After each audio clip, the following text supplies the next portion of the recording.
Hello मेरे प्यारे बच्चों, आपका स्वागत है आज एक नई वीडियो में। आज हम लोग एक नए विषय की शुरुआत करने वाले हैं। तो जितने भी बच्चे बिहार बोर्ड की तैयारी में लगे हुए हैं उनसे रिक्वेस्ट रहेगा कि वीडियो का पूरी तरह से देखिएगा, ठीक है। और इस वीडियो में आप संस्कृत का जो पहला चैप्टर मंगलम को पढ़ेंगे। संस्कृत एक ऐसा विषय है ना जिसमें आप थोड़ा सा भी मेहनत करेंगे तो आप अच्छे से अच्छे नंबर ला पाएंगे। लोग 100 में 100 भी लाते हैं और आप भी लाएंगे, ये हमारा विश्वास है। यह आपको भी विश्वास दिलाता हूँ। आप वीडियो में शुरू से लेकर अंत तक बनिए। हमारे यूट्यूब चैनल पे जितने भी वीडियो डाले गए हैं, जितने भी क्लास होते हैं, उसको रेगुलर आप फॉलो कीजिए। हम गारंटी दिलाते हैं आपका अच्छा से अच्छा नंबर आएगा, ठीक है। तो चलते आज के क्लास को स्टार्ट करते हैं। आज का देखिए क्या है, आज का जो चैप्टर है मंगलम। पहली जो पंक्ति है देखिए यहाँ पे क्या है। तो सबसे पहला नहीं हम लोग ये देखेंगे कि जो मंगलम चैप्टर पढ़ लिया कहाँ गया है। ये उपनिषद से लिया गया। कहाँ से लिया गया है? उपनिषद से लिया गया है, ठीक है।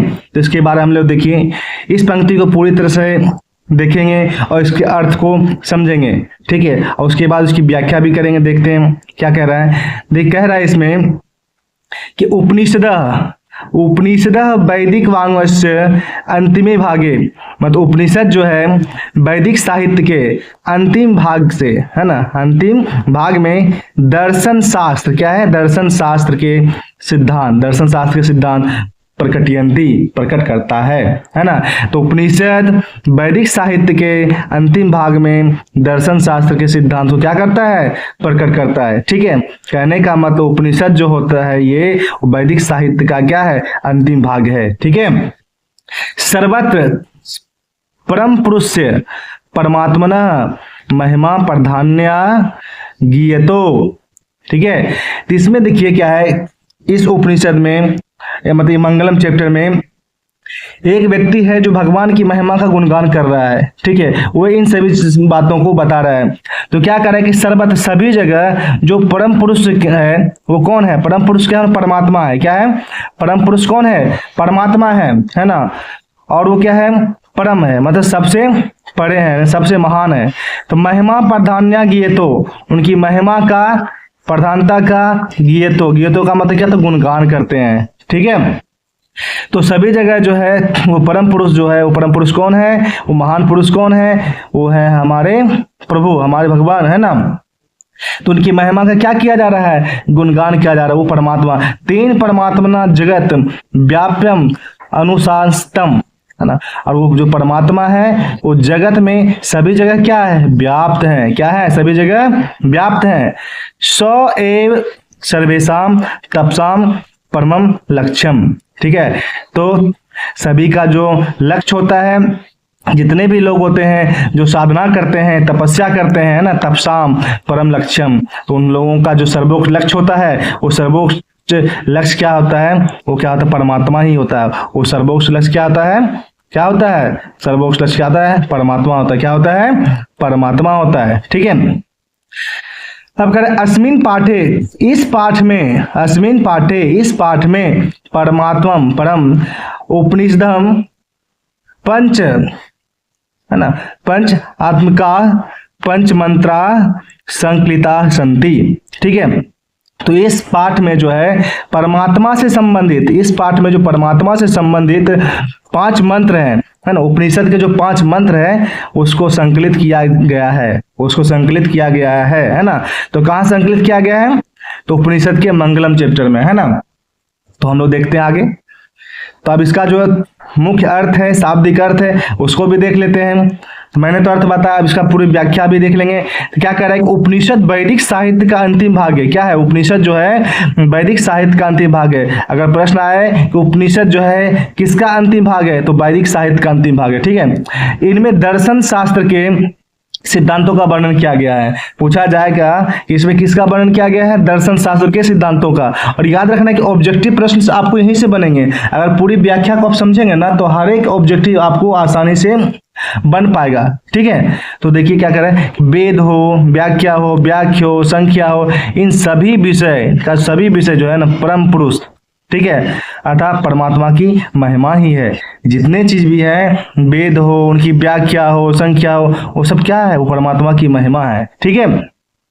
तो वैदिक साहित्य का अंतिम भाग उपनिषद है, उनसे मंगलम लिया गया है और इनमें हम लोग किसका वर्णन करते हैं? परमात्मा का वर्णन करते हैं। किनका वर्णन करते हैं? तो याद रखना आपको, किसका वर्णन करते हैं? परमात्मा का वर्णन करते हैं। ठीक है, उन परमात्मा की महिमा का हम लोग क्या करते हैं? गुणगान करते हैं। महिमा का वर्णन करना ही परमात्मा ने इस संपूर्ण जगत को व्याप्त किया है। और क्या कहा गया है कि संपूर्ण जगत में कौन व्याप्त है? परमात्मा ही तो है। संपूर्ण जगत में क्या है? परमात्मा ही है, जो क्या करता है? सबका संचालन करता है। क्या करता है? संचालन करता है। उन्होंने पूरे जगत को क्या किया है? धारण किया है। वही साधनाओं हो, तपस्याओं हो, उन सभी चीजों का जो सर्वोच्च लक्ष्य होता है हमारा क्या होता है? परमात्मा ही होता है। ठीक है, आ रही बात समझ में कि उपनिषद में मुख्य रूप से जो मंगलम चैप्टर, मंगलम अध्याय हम लोग पढ़ रहे हैं, उसमें मुख्य रूप से किनका गुणगान किया गया है? परमात्मा का गुणगान किया गया है। ठीक है, और कहा गया है परमात्मा ने ही इस पूरे विश्व को, इस जगत को क्या किया है? व्याप्त किया है, धारण किया है। ठीक है, इस पाठ में परमात्मा से संबंधित उपनिषदों के 5 मंत्र संकलित किए गए हैं। ठीक है, कितने मंत्र संकलित किए गए हैं? 5 मंत्र। तो ऑब्जेक्टिव में भी इस तरह का सवाल पूछा जा सकता है, कितने मंत्र संकलित किए गए हैं? तो 5 मंत्र। कितना मंत्र किया गया है? 5 मंत्र। ठीक है, तो आपको क्या करना है? याद रखना है।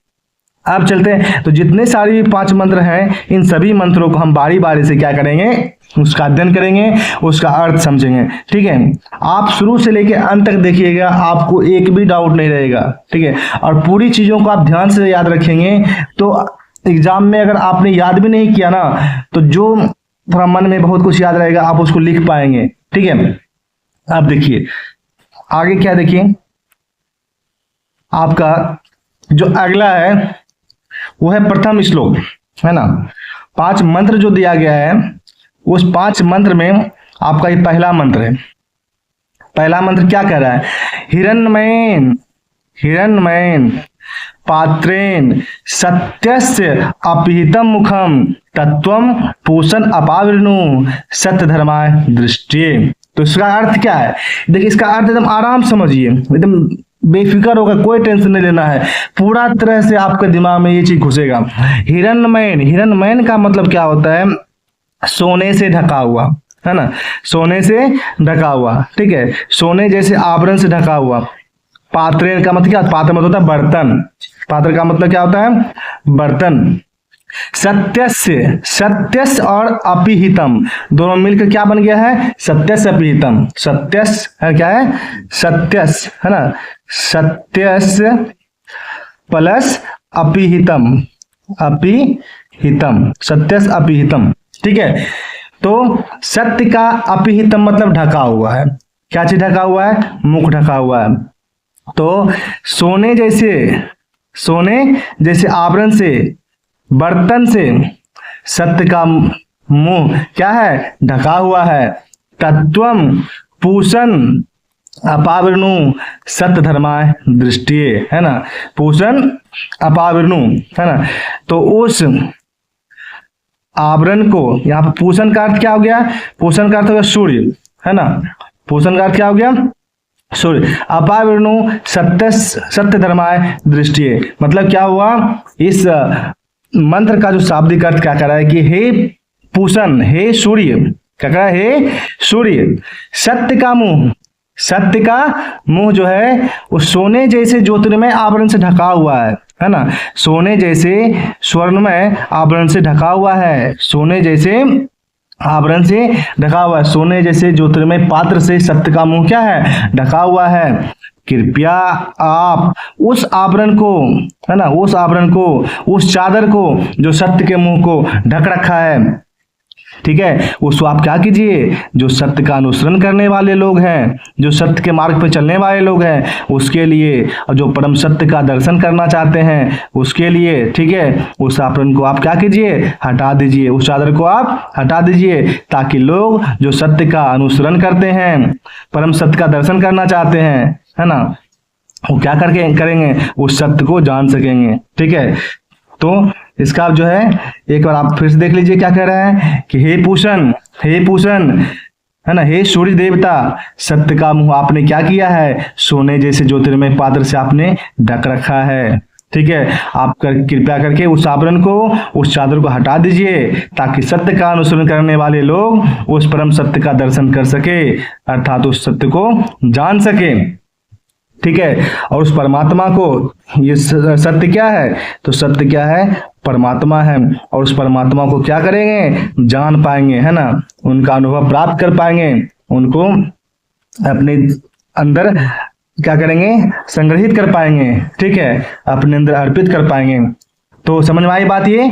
ये मंत्र क्या कह रहा है, ये मंत्र बहुत ही इंपॉर्टेंट है, और जितने भी मंत्र है आपको एग्जाम में एक ना एक मंत्र आपको लिखने के लिए आएगा कि इसका आप अर्थ बताइए। तो आपको ये समझ में आया कि सर इस पंक्ति में क्या कह रहा है, ये जो मंत्र है क्या कह रहा है कि पूषण, हे सूर्य, सूर्य देवता से मतलब विनती कर रहे हैं, हे सूर्य, सत्य का मुंह क्या किया है आपने, सोने जैसे आवरण से ढक रखा है, तो आप जो है उस आवरण को, उस चादर को आप हटा दीजिए, ताकि जो सत्य के मार्ग पर चलने वाले लोग हैं, जो सत्य का दर्शन करना चाहते हैं, है ना, वो इन सब चीजों मतलब सत्य को पहचान सकेंगे, परमात्मा को जान सकेंगे।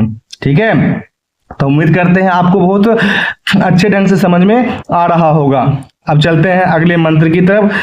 तो दूसरा मंत्र देखिए क्या है, दूसरा मंत्र आपके सामने क्या कह रहा है, अनोर अनयान। क्या कह रहा है दूसरा मंत्र, दूसरा मंत्र कह रहा है अनोर अनयान महतो महियान, है ना। अनोर अनयान का मतलब क्या हो गया, अति सूक्ष्म, सूक्ष्म से सूक्ष्म, सूक्ष्म से सूक्ष्म, महतो महियान, महान से महान।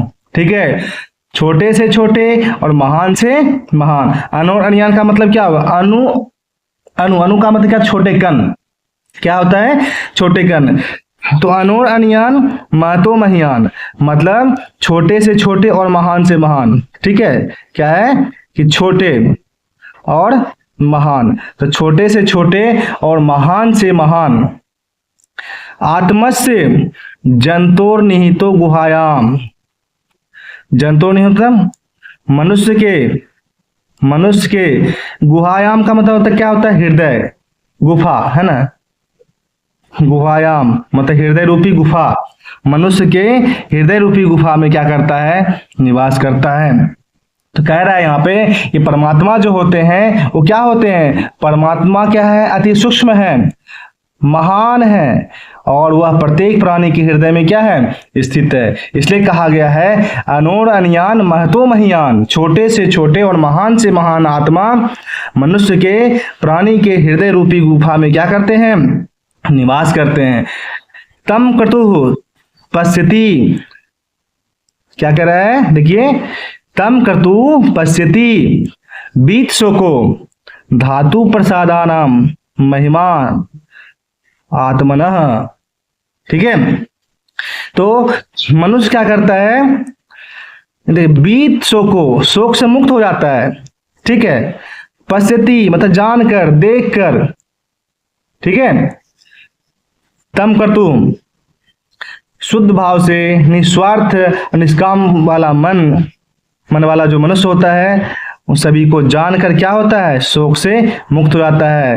धातु प्रसादान महिमा आत्मनः, और आत्मा की महिमा का क्या करता है, अनुभव करता है। ठीक, आत्मा की महिमा का अनुभव करता है। तो क्या कर रहा है, देखिए एक बार फिर से देख लेते हैं, क्या बोल रहा है कि परमात्मा जो होते हैं वो अनोर अनयान होते हैं, मतलब छोटे से छोटे होते हैं, सूक्ष्म से सूक्ष्म होते हैं, महतो महियान महान से महान होते हैं, और वह प्रत्येक प्राणी के हृदय में निवास करते हैं, हृदय रूपी गुफा में निवास करते हैं। इस चीज को याद रखना है। और शुद्ध भाव से, निस्वार्थ और निकाम वाला मनुष्य, ठीक है, उसको जानकर, परमात्मा की महिमा को जानकर शोक से क्या होते हैं, मुक्त हो जाते हैं, और आत्मा की महिमा का अनुभव करते हैं। ठीक है, अनोरनियान महतो महियान आत्मस्य जंतो निहतो गुहायाम, छोटे से छोटे, ठीक है, और महान से महान आत्मा मनुष्य के हृदय रूपी गुफा में क्या करते हैं, निवास करते हैं। और मनुष्य उस परमात्मा को जानकर, परमात्मा को समझकर और उनकी महिमा का व्याख्यान कर वो क्या करता है, शोक से मुक्त हो जाता है। इसलिए शोक से मुक्त हो तभी होगा कोई इंसान जब परमात्मा की महिमा को क्या करेगा, जानेगा, परमात्मा को समझेगा और अपनी हृदय रूपी गुफा में क्या करेगा, उसको मतलब ग्रहित करेगा, है ना। उन भगवान को अपने हृदय के अंदर क्या करेंगे, ग्रहण करेंगे, जिनके अंदर ना कोई दोष, ना कोई लोभ, ना कोई पाप, कोई भी कामना, कोई भावना ना हो। तो भगवान उसी के हृदय में क्या करते हैं, निवास करते हैं। तो आपका दूसरा मंत्र समाप्त हुआ। अब चलते हैं अगले मंत्र की तरफ। अब देखिए अगला मंत्र क्या कह रहा है। अगला मंत्र आपके सामने क्या है कि सत्यमेव जयते नानिर्तम, सत्यमेव जयते नानिर्तम, सत्येन पंथा विदितो देवयानः येनाक्रम नृत्यस्यो प्राप्त कामा यत्र तत् सत्यस्य परम निवधानम।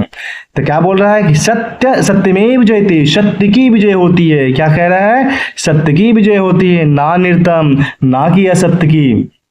ठीक है, क्या बोल रहा है कि सत्य की विजय होती है, सत्यमेव जयते, सत्य की विजय होती है। एकदम ध्यान से देखना है, एकदम कहीं कोई दिक्कत नहीं, एकदम आराम से समझना इन बातों को। सत्यमेव जयते क्या बोल रहा है, सत्यमेव जयते, सत्य की विजय होती है, ना निर्तम, ना अनिर्तम, ना अनिर्तम मतलब ना कि असत्य की, सत्य की विजय होती है ना कि असत्य की। सत्येन पंथा, सत्य के मार्ग से, है ना, सत्य का जो मार्ग होता है, विदितो देवयाना, वो देवताओं का मार्ग होता है। किसका मार्ग होता है, देवताओं का मार्ग होता है। और सत्य के मार्ग से ही चलकर लोग देवताओं के पास क्या होते हैं, पहुंचते हैं, उस देवत्व को पहचानते हैं, देवत्व को प्राप्त करते हैं। और सत्य का मार्ग कहाँ ले जाता है, वो देवताओं की ओर ले जाता है। देवत्व, देवत्व का मतलब क्या होता है, देवत्व क्या है, देवत्व का मतलब होता है ऊंचा विचार, ऊंचा विचार, सादा विचार, है ना। तो आई बात समझ में कि सत्य की विजय होती है ना कि असत्य की। और सत्य के मार्ग पे चल के ही लोग देवताओं को क्या करते हैं, प्राप्त करते हैं, परमात्मा को प्राप्त करते हैं। एनाक्रम ऋषिया याप्त कामा, ठीक है। और ऋषिगण भी जो है ना इसी मार्ग पे चलते हैं, ऋषि भी जो है क्या कर रहा है, ऋषियाम, ऋषि मुनि भी इसी मार्ग पे, एन क्रम मतलब इस रास्ते पे ऋषि मुनि भी चलते हैं, है ना। और यत तत् सत्यस्य परम निधानम, ठीक है, जो यत तत् सत्यस्य परम निधानम, जो सत्य का सर्वोच्च धाम होता है, सर्वोच्च क्या होता है, धाम होता है। आई बात समझ में, सत्य की विजय होती है ना कि असत्य की। और सत्य के मार्ग पे चल के ही लोग देवताओं को, देवत्व को, उस परमात्मा को क्या करते हैं, प्राप्त कर लेते हैं। और यही रास्ता जो है देवताओं की ओर ले जाने वाला होता है। यहाँ तक कि ऋषि मुनि भी इसी मार्ग पे चल के उस सत्य को प्राप्त करते हैं, ठीक है, उस सत्य को प्राप्त करते हैं। आए बात समझ में। तो ये श्लोक को याद रखना है, ठीक है, यहाँ तक कोई दिक्कत नहीं। आपको पूरी तरह से श्लोक को समझाया जाएगा, आपके माइंड में सेट किया जाएगा। कहीं कोई दिक्कत हो तो आप बेहिचक कमेंट कीजिए, आपके लिए हम हमेशा हाजिर रहेंगे, क्योंकि हमारा टारगेट यही रहेगा कि आप बिहार बोर्ड में अच्छे से अच्छे नंबर लाइए। अभी मैंने जो है अभी बुक स्टार्ट किया, किताब शुरू किया है, ग्रामर भी स्टार्ट करेंगे, व्याकरण। और उस व्याकरण में हमको गारंटी देते हैं इतने अच्छे समझाएंगे ना, चाहे आप अनुवाद हो, आप समास पढ़ेंगे, संधि पढ़ेंगे, हर चीज आपको बारीकी से समझाया जाएगा। चलिए वो बात की बात है, तो आगे देखते हैं अगला मंत्र क्या कह रहा है। अगला मंत्र देखिए क्या कह रहा है।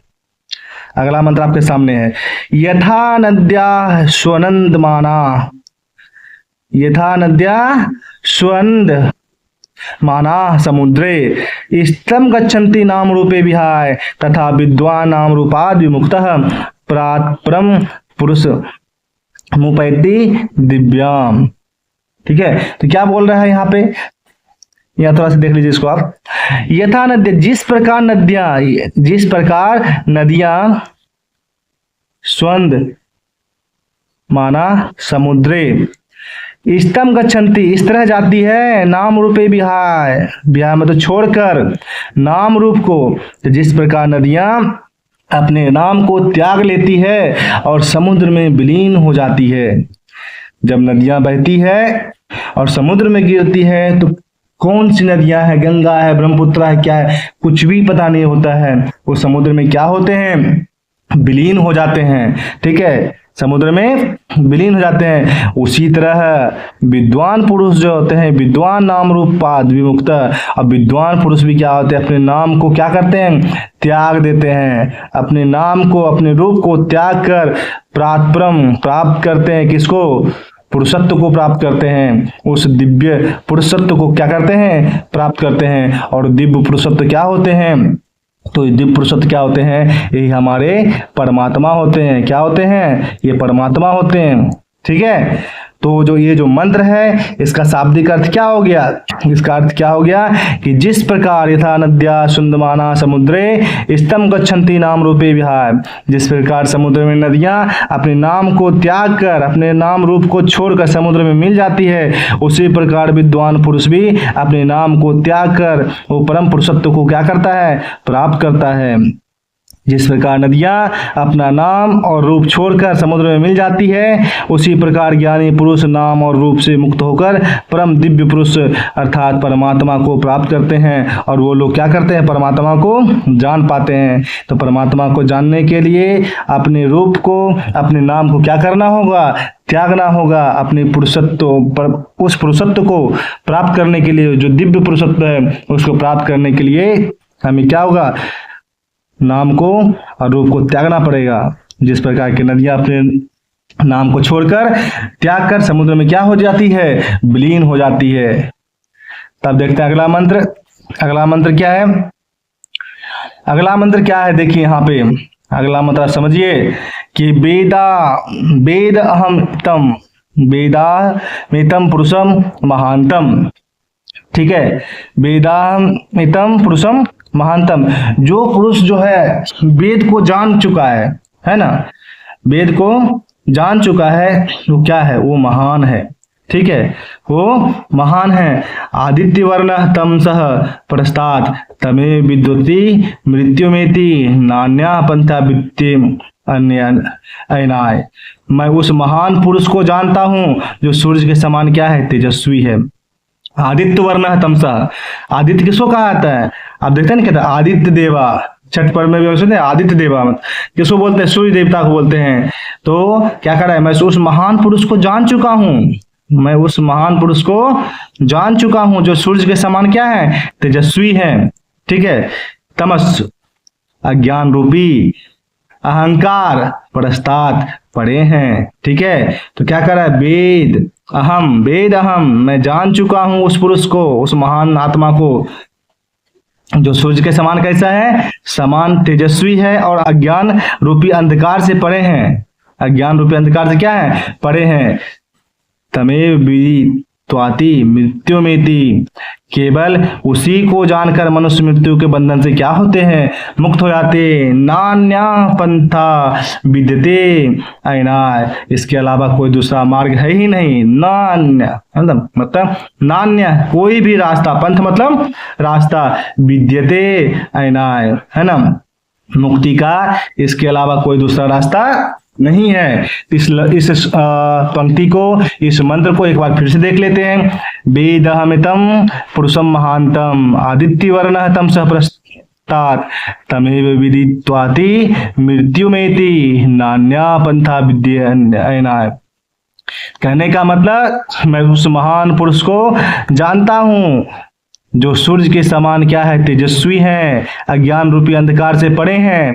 केवल उसी को जानकर मनुष्य मृत्यु के बंधन से क्या होता है, मुक्त होता है। अतः मृत्यु, इस मुक्ति का कोई दूसरा मार्ग नहीं है।